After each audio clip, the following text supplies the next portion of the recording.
السلام علیکم۔ ندامت کے آنسو۔ 7 سال کا بچہ مدرسے میں 1.5 مہینے کی چھٹی کر کے آیا۔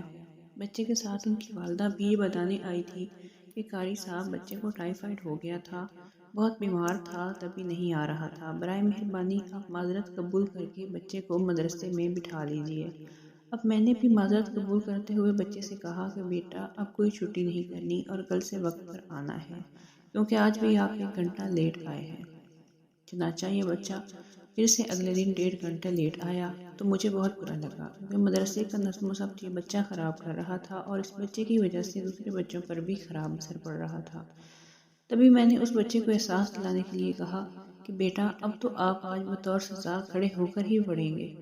جب یہ بچہ اپنی جگہ پر گیا تو میری طرف روتی آنکھ سے دیکھنے لگا، حالانکہ میں نے تو کوئی سختی نہیں کی تھی، صرف کھڑے ہونے کا کہا تھا تاکہ بچے میں احساس پیدا ہو۔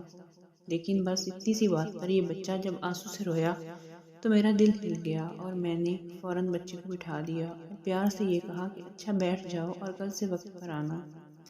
اس واقعے کو گزرے 2 دن ہو گئے ہیں اور میں یہی سوچ رہا ہوں کہ میں ایک عام سا انسان ہوں، لیکن کسی کو روتا دیکھ کر میرا دل ہل جاتا ہے۔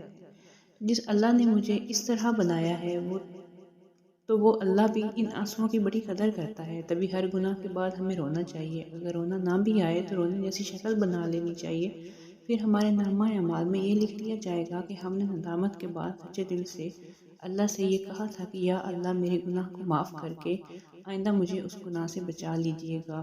اللہ تو مہربان ذات ہے۔ میں یہ سوچتا ہوں کہ خدا نخواستہ ہمارے گناہوں پر فرشتوں نے ہماری شکایت لگائی بھی تو اللہ ضرور فرشتوں سے یہ کہے گا کہ ذرا دیکھو اس انسان نے زندگی میں اپنے گناہوں پر کبھی ندامت کے آنسو بہائے تھے یا نہیں۔